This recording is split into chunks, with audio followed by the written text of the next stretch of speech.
Today's episode is about erectile dysfunction. If you're having trouble getting it up, start by seeing a physician. Rule out physical issues first. Blood flow, testosterone, vascular health, get that cleared. But if your doc looks at you and says, "You're fine, it's all in your head," then stick around, because what's in your head is exactly where we're going. Here's the truth. If the plumbing works, but you still can't perform, you're not broken, you're dissociating. You're trying to be present during sex, but your nervous system is in fight or flight mode. Erections require parasympathetic activation, rest and digest. That's a relaxed, attuned state. But if your system senses danger, even if it's subtle or emotional, you flip it to sympathetic activation. Adrenaline surges, blood constricts, your mind starts to drift, you disconnect, and suddenly you're not in your body, you're not in the room, and your dude knows it. So what's triggering you? Work stress? Family? If we're being honest, and I'm psychoanalytically honest, it's probably your partner, or more specifically, what they activate in you. When your partner triggers unresolved attachment trauma, when they hit that same nerve your mom hit growing up, you lose the frame. You fall out of leadership and your nervous system taps out. Today we talk about some hard truths and come to terms with who we are and where we're at.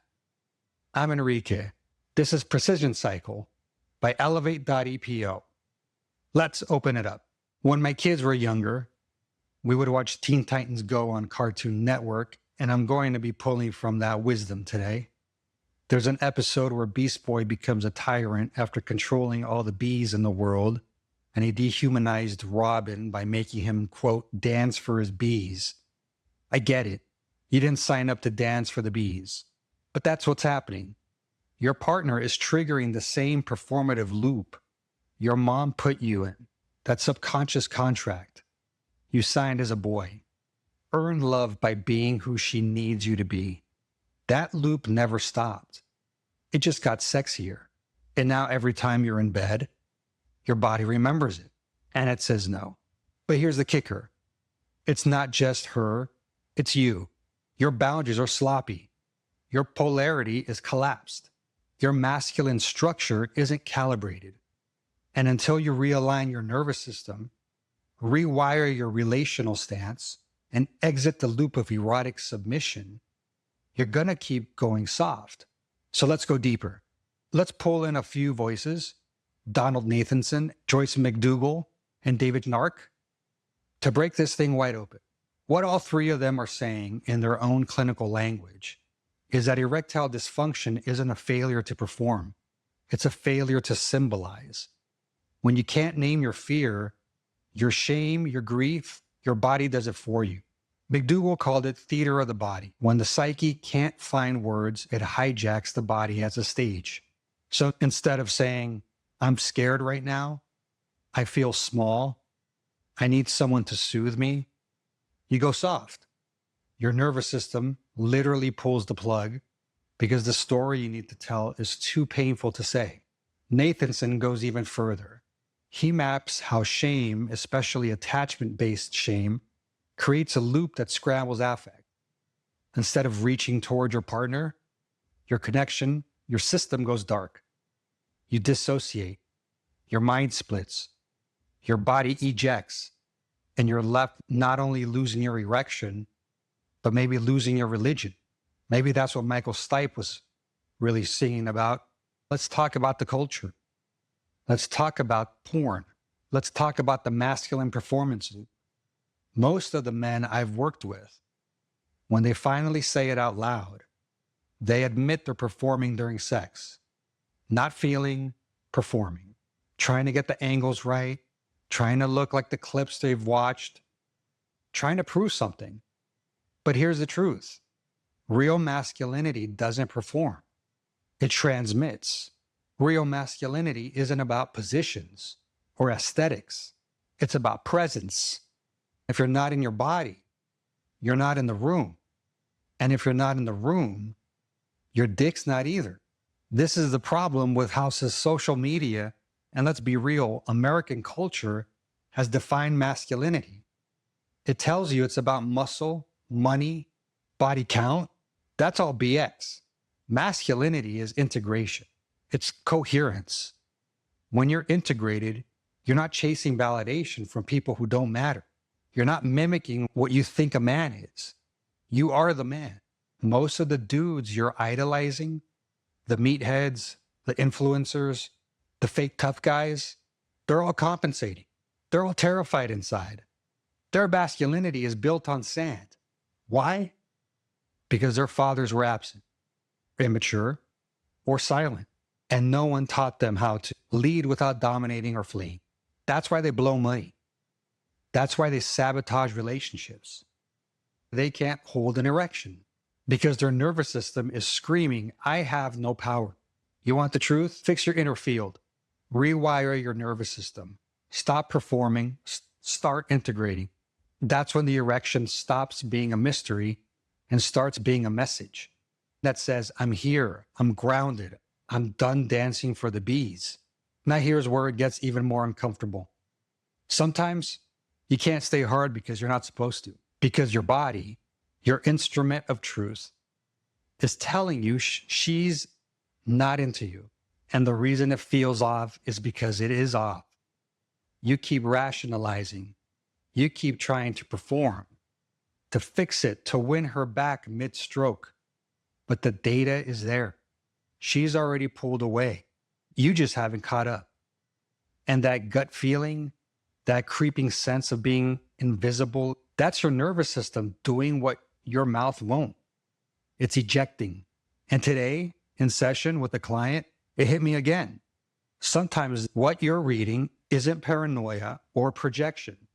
It's pattern recognition.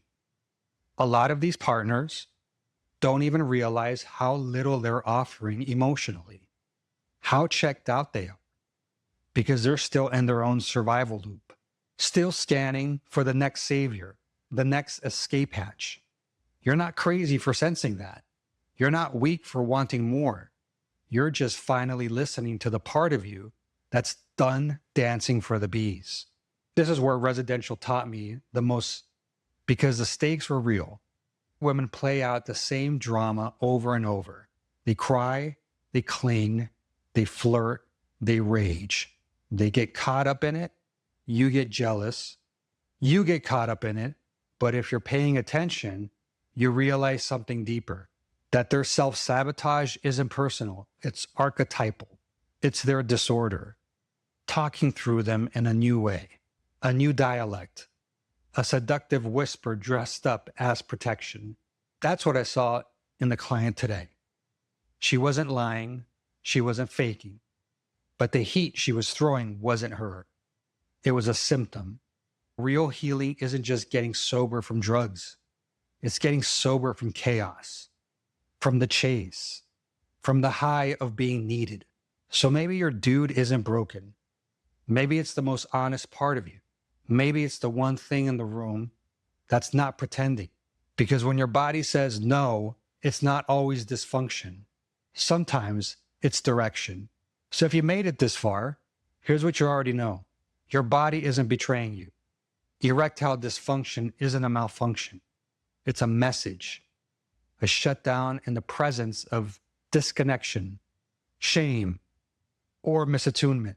Whether it's her energy, your history, or the ghosts of your childhood running loops inside your chest, your system knows. You don't need another supplement.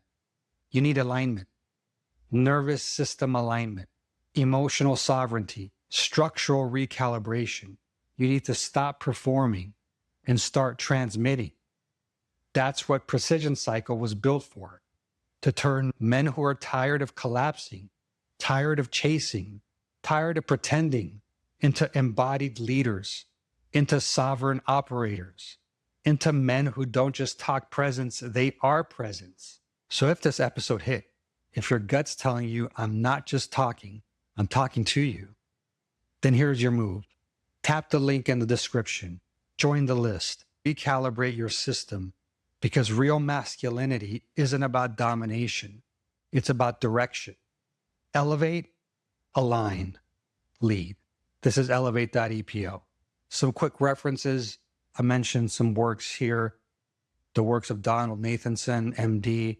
One great text that you can reference, Affect, Sex, and the Birth of the Self, 1992. This is his magnum opus. It introduces the compass of shame and how shame affects sexual expression, affect, regulation, and identity formation. Joyce McDougall, she wrote The Many Faces of Eros, a psychoanalytic exploration of human sexuality. 1996 was the editor on that. An anthology where Nathanson also appears as an editor, and others. It uses Tompkins-based affect theory to examine the fragmentation of erotic experience through shame, trauma, and affect dysregulation. Theaters of the Body, a psychoanalytic approach to psychosomatic illness, 1989. That's also a core concept there of her work. When words fail, the body becomes the stage. That's essentially the biggest takeaway, especially useful for framing ED as a psychosomatic defense rather than a mechanical failure, if we're going down that route. Passionate marriage, keeping love and intimacy alive in committed relationships.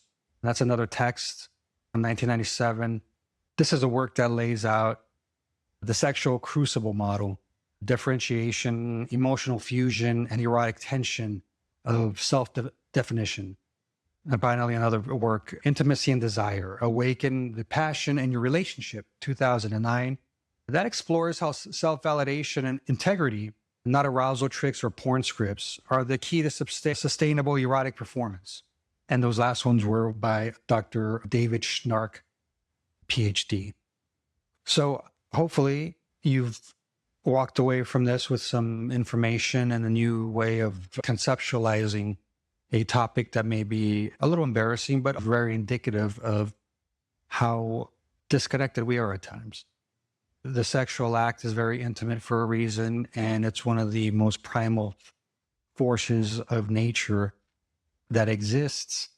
The fact that you cannot perform this very simple task is a big red flag of significant issues that are blocking your chi, if you will. Again, if you have issues in that realm that need to be medically looked at, please, by all means, go and find a licensed provider, internal medicine, general practitioner, urologist that will be able to help you further with those concerns.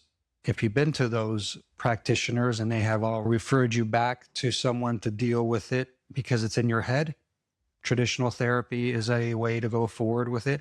But precision cycle should also be considered.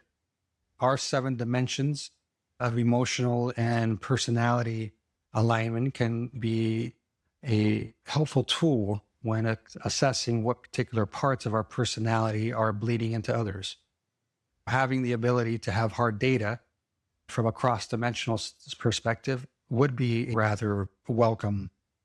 Please feel free to make up your own mind. Just make sure to reach out if this episode really spoke to you. Thank you very much for your support, for downloading our podcast, for watching us online. We really appreciate all the support that you have been able to provide, something that we really look forward to and something that is great to see. Please feel free to DM or send me an email, enrique@elevateepo.com. We're on Instagram and Facebook, elevate.epo. We're on Twitter, elevate.epo. Also now on YouTube, Precision Cycle TV, where you can find full-length episodes of this show along with others and some behind-the-scenes work. You can also reach us at Precision Cycle on TikTok. Look for us there for more video and insight. Please tune in on Wednesday. I will be attending PostCon, a conference for the Postman Group APIs. We are looking to find ways to effectively merge psychology with technology. So if you're down there, say hello. We'll be back on Friday as well for another round of insight. Thank you again for all your help and support. Please feel free to contact me should you want to continue. Book your Precision Cycle today, and we can get your 2025 summer off to a great start, line you up for a perfect 2026. Thank you very much. Welcome to June. Happy June. And everyone, please enjoy themselves and have a great week. Thank you.